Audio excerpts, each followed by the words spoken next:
आले पडायचेच माग आले जवळ पाणी आता आज संध्याकाळपर्यंत पडेल 100% असं वाटतं आहे का नाही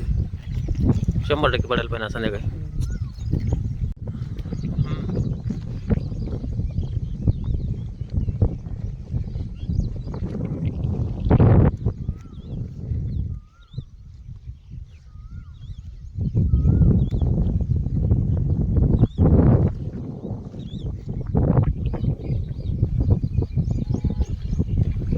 आले पडायचेच माग आले जवळ पाणी आता आज संध्याकाळपर्यंत पडेल 100% असं वाटतं आहे का नाही